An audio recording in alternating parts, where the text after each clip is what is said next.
परछाना चालेली सासू सोहागिन हो, परछाना चालेली सासू सोहागिन हो, परछाना चालेली। थाली में हल्दी चावल चुमेली भाभी हो, थाली में हल्दी चावल चुमेली बुआ हो। बहुअर स्वागत बा उतरा तू हाली हो, बहुअर स्वागत बा उतरा तू हाली हो, बहुअर स्वागत बा उतरा तू हाली हो, बहुअर स्वागत बा। अरे जान जाई बुची, कौन ऐसन दुनिया में हित नाता होई जे बियाह से पहले ही लड़का के नौकरी लगा देवे, ओकरा बाद खूबे दान दहेज दे के राजी खुशी से बियाह करके विदा कर दी। अरे आज के जमाना में ना श्रद्धा करे वाला के कोनो कमी नहीं थे। एकदम ठीक कहनी है रउआ। हमरा बेटा के ना नौकरी लगा के उ लोग हमरा परिवार पर बहुत बड़ा एहसान कैले वालो। समझ गई नी, राउर समझी भगवान नियन बाड़े बाना। बेटा के नौकरी मिल गई, हमार सारा परेशानी दूर हो गई। हमके तो डबल खुशी मिल गई, पहला पतो है और दूसरा बेटा के नौकरी। समझला लोग, तहार परिवार में सुदामा और उनकर परिवार में कृष्ण। ठीक कहानी है पाऊ। जानतनी हमरा बेटा के अंगूरी में 3-3 गो सोना के अंगूठी मिलल बा और गाला में 3-3 गो सोना के चेन और का सामान मिलल बा, हमरा तो नामे नहीं के पता। हाँ, वो समधियाना दामाद बाद में छलकावा और अपन श्रद्धा पूजन करावा। बढ़िया खाजा भेजले बड़ी। ए रागिनी, आंगन में का होता हो? भाभी के देखे खातिर सब बैठल बा। हाँ तो जाके दिखाई। अरे हम अपना सुनर पतो के ना पहले हम मुंह दिखाई करब। चल चल चल।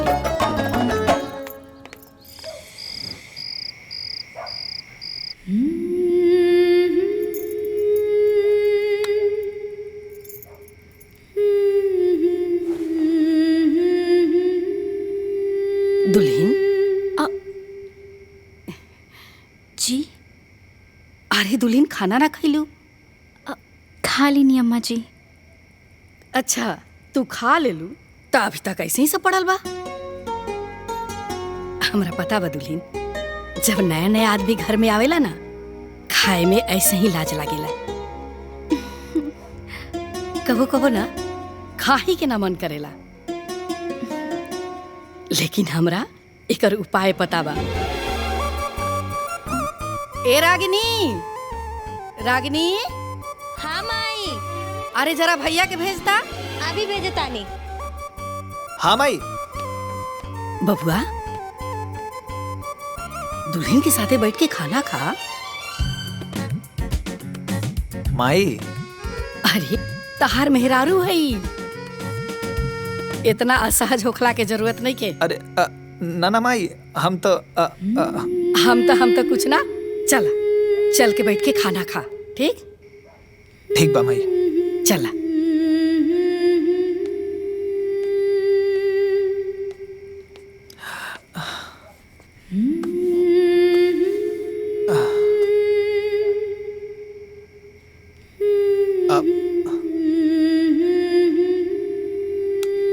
तोहार माई हमार नौकरी लगवा के हमार परिवार के संजीवनी दे देली। हम और हमार परिवार बहुत भाग्यशाली बा तोहरा के पाके। तू खुश बाड़ू ना हमरा घरे? ये हमार घर ना हा का? ना, ये तोहरो घर हा। तू छुप के फोटो खींचता रू? हाँ भैया, ये फोटो तो यादगार बनी।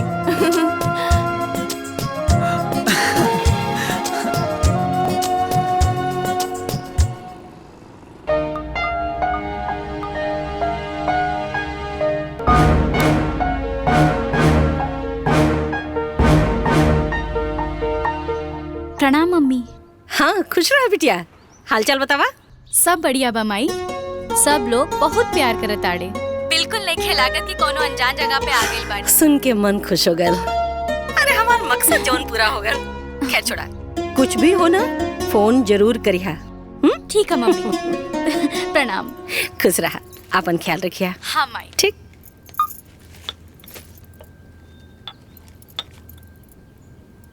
मालकिन, हाँ एगो बात पूछी का? पूछा। नौ लइका रवा बिटिया लायक रहे, ना वो परिवार, फिर भी रवा गीता बबनी के बियाह वो घर में कैनी। ई बात कुछ बुझाइल ना।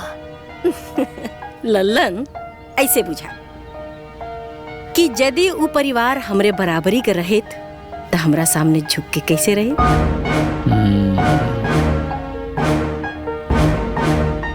अपना बेटी के सुख के खातिर सबसे पहले हम अपने होखे वाले दामाद का नौकरी लगोनी, फिर अपने बिटिया का ब्याह कैनी और एहसान लाद देनी। अब ऊ लड़का वाला हो के भी जीवन भर हमरा सामने झुक के रही हैं और हम लड़की वाला हो के भी जीवन भर उनका सामने तन के रहा। बिटिया के आजादी मिल गई, ससुरे में रह के भी ऊ नैहरे का सुख उठाई। कैसे? जैसे हमार बड़की बिटिया और बड़का दामाद भोगता रहे। अब बुझाए? बड़की बिटिया का जीवन तो बर्बाद कैले रहनी, अब छोटकियों को बर्बाद करे के तैयारी बा। का कहनिया? हम कहाँ कुछ करनी, रउआ जिसन महाज्ञानी के सामने हम अज्ञानी आदमी भला कुछ कहे के हिम्मत रखा तनी का? और तो कहे के हिम्मत करे नी, कहबो मत करी ना। जब देखा तो भनन भनन भनन बगल में बैठ के बस।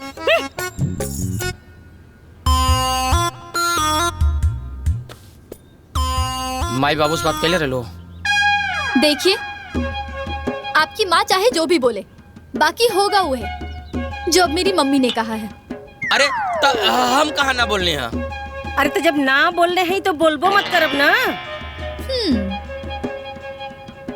और दामाद जी एक बात याद रखी कि यदि हम रउआ के रउआ परिवार से अलगे ना कैले रहती ना तो न तो लखनऊ में मकान बनल रहत और न तो गोरखपुर में जमीन किनाइल रहत। ठीक ना? जी जी सासू माँ।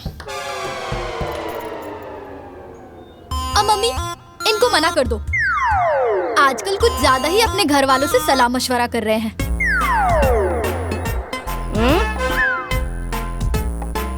आगे हुई ना ना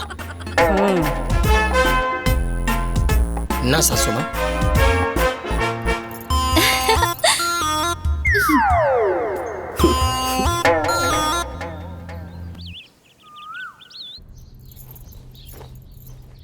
दुल्हीन, जी मम्मी। फुआ और मौसा जी लोग जाता लोग। अच्छा। ता वहाँ लोग के माड़ो में खिलावे खातिर जोन थरिया देहल गई रहे ना, वो कहाँ बा? हमरा के तो मालूम नहीं खे। एक मिनट, हाँ, मम्मी से पूछ के बतावा तानी। हाँ, पूछ के बता दिया। ठीक जी।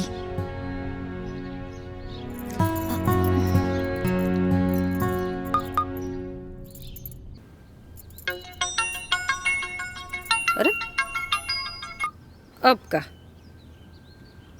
हाँ बोला। हाँ माई। हाँ, ओ फूफा जी और मौसा जी के माड़ो में भात खाए वाला थरिया कहाँ बा? अच्छा अच्छा, सुना, वो जौन बड़का बक्सा देले ही तोरे के, ओमे 2 जगह थरिया है। एक जगह पितरी का और एक जगह स्टील का। वो स्टील वाले में से निकाल के दूसरे देता लोगन के, और दूसर का के चुहिया मत। अब क्यों कितना कुछ कही, वह थरिया दिया जौन हम कहनी है। बुझाइल? अच्छा ठीक है माई, बाय। रखा। का हुआ? फिर कब आईबू? जैया नया खबर सुना देबा ओही दिन दौड़ के आई। ए बबुआ। हाँ दीदी, आगे आगे रहुआ पहुँची, ओकरा पीछे हम पहुँच जाए। अरे रहुआ ली। ई कहा हो? अरे उहे थरियाहाना जोन माड़ो में भात खाए बदे मिलल रहे। अच्छा, स्टील के? अरे यह तो मिलल रहे। का हो? हम तो सुनले रहनी कि दुल्हनिया के मायके वाला बड़ा धनवान पैसा वाला हवन, धनगर हवन। अरे हाँ बुची, एहू में कोनो शक बा? बड़ी धनवान हो। ओही से ई स्टील के बर्तन देले हवन सन।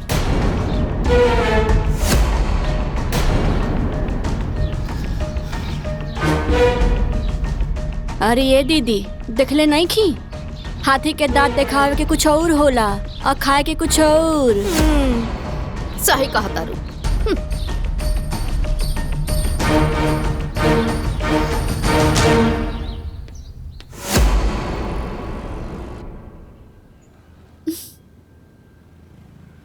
अच्छा, तोर फुफुआ सास ऐसे कहलस?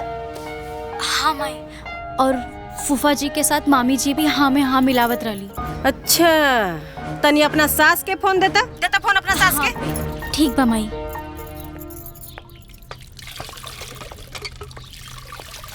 अम्मा जी, हमार माई के फोन है। स्पीकर पे लगा दो। प्रणाम समधिन जी। का है समधिन जी? मने राउर बड़की ननद के ऐसे ही कहे के चाहिए का? अरे हम चाहे बड़का घरे कहीं चाहे छोटका घरे का, और चाहे हम स्टील का थरिया देली चाहे सोना का, हमार न मर्जी। वो क्यों नहीं बोले वाला जी? अरे समधिन जी, अगर ऐसा बात बता हम रउआ से माफी मांगत नहीं। नहीं, मने हम बिटिया वाला बानी, अकर मतलब ही नहीं के ना कि केहू कुछ बोल के चल जाई। सुनाता ना हमार बतिया? अरे ना ना समधिन जी, ऐसा ना होई, रउआ नाराज मत होई। नहीं तो बड़का देखलू।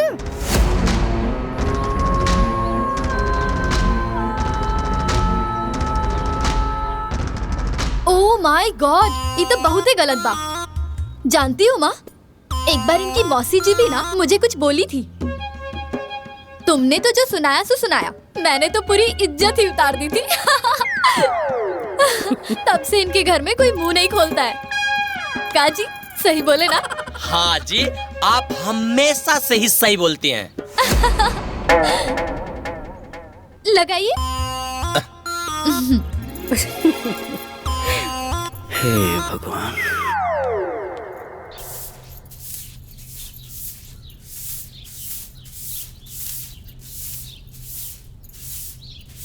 दुल्हन जी अम्मा जी। हाय तारा ससुर जी के ना सब गंदा कपड़ा बा, एकरा धो के प्रेस कर दिया। ठीक बा अम्मा जी, हम अभी ये धुल देता नहीं। अरे दुल्हन, अभी इतना का आगुताहट बा, जब काम से खाली हुई है ना तब धो दिया। अम्मा जी, ए में खाली होखे वाला कौन बात बा? हम अभी कपड़ा वॉशिंग मशीन में डाल दे और चालू कर दे, फिर ही कपड़ा अपने आप धुल के सूख जाए। Washing machine? हाँ, आई आई अम्मा जी। ई है वॉशिंग मशीन, एहमे बस कपड़ा डाले के देरी बा, बाकी धुले और सूखे में कोनो देरी नहीं की। अरे दुल्हन, एगो बात कहीं अगर बुरा ना मानता। अरे अम्मा जी, ऐसन काहे कहत बानी, कहीं ना। दुल्हन, ई ना ऐसे ही पैक रहे दे तू ना त ठीक रहित। उ कहा ना कि अब अपन रागनी भी सियान हो गई बड़ी, उनको बियाह होगी त ई सब सामान देवे ही के पड़ी ना। और राजू के तभी नया नया नौकरी लागल बा, सारा सामान खरीदे में बड़ा मुश्किल हुई। ई सब सामान रही त दिया जाई, और हाँ, हमनी के जब हाथ फरहर होई ना त सब सामान खरीदा जाई। तब तक तू हाथे से कपड़ा धोई तू। ठीक बा अम्मा जी, जैसन आपकी मर्जी।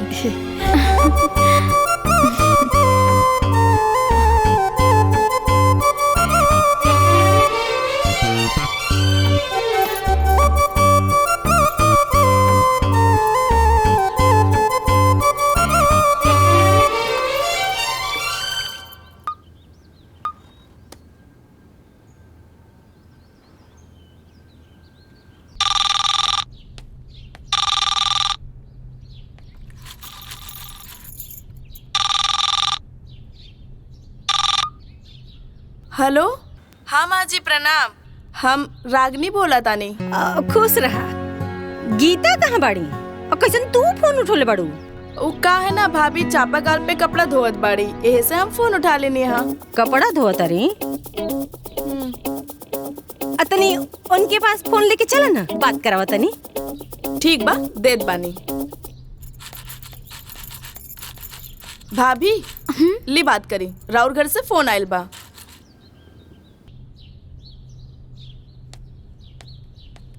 हाँ मम्मी, का हाल बा? ठीक बाड़ू ना? अरे हाल चल के मुंह पिटावे, पहले ही बताओ ते करत का बाड़ी?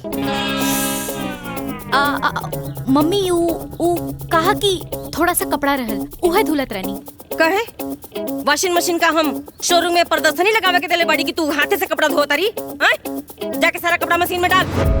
मम्मी कहा कि ओ मम्मी जी के इच्छा है कि वो वॉशिंग मशीन वैसे ही रखल जाए, वो रागिनी बबुनी के शादी में दहेज दियल जाए। का कहलुआ? रागिनी के दहेज में? अरे दिमाग खराब है उन्हन करे कि पगलागल बड़ा सरे? कौनो भी सामान में अपने बिटिया के सुख खातिर देले बड़ी, उनका बिटिया के दहेज देवे खातिर ना? मम्मी जाय देना। देता फोन अपना सास के, हमहू देखता नहीं कि कैसे पतों का सामान देवल जाला एने ओने। हम बाद में अम्मा जी से बात कराई। ए सुन, ज्यादा देतिया मत बन, बुझाइल ना? अने तक कपारे पे चढ़ के बंसी बजावे लगिया तो समझवाई तो रखे पगलेट कहीं का। शुरुए में टोका टोकी जरूरी होला, बुझाइल? चल फोन दे अपना सास के, बात करो हमार। प्लीज मम्मी प्लीज, बात यही खत्म कर देना प्लीज। बाद में कोनो बात हुई तो हम बता दे, तब बात कर ली। हाँ प्लीज मम्मी। अच्छा तो ठीक बा, एदा पारी तो हम मान जाता नहीं, लेकिन आगे से ऐसा कुछ भी भइल ना तो बता देता नहीं, हमरा से बुरा क्यों ना होई, बता दिया उन्हें लोग के। ठीक बा मम्मी। रख फोन।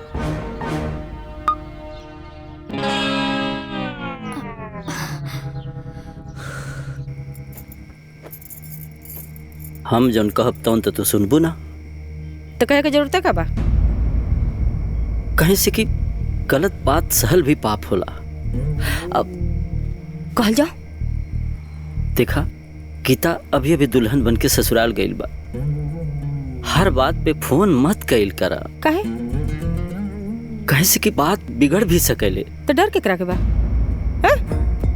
केकरा के डर बाजी? बियाह कइले बनी ओने, बेचैन नहीं कि हमारा अधिकार खत्म हो गई। और देखी बड़की बिटिया दामाद के तन्नी से अपना गाइडलाइन में रखनी तो 2 पैसा का आदमी हो गई, जीवन सेट हो गई। बेटी अपन ससुराल छोड़ देलस, दामाद अपन परिवार छोड़ देलस, का तरक्की भइल बा। का कहनी है? कुछ ना, हम भला कुछ कह सके नी? रउआ ऐसन महाज्ञानी के सामने हम अज्ञानी भला का कह सके नी? तो कहबो मत करी ना, आ जानी ज्ञान देवे, जा यहाँ से।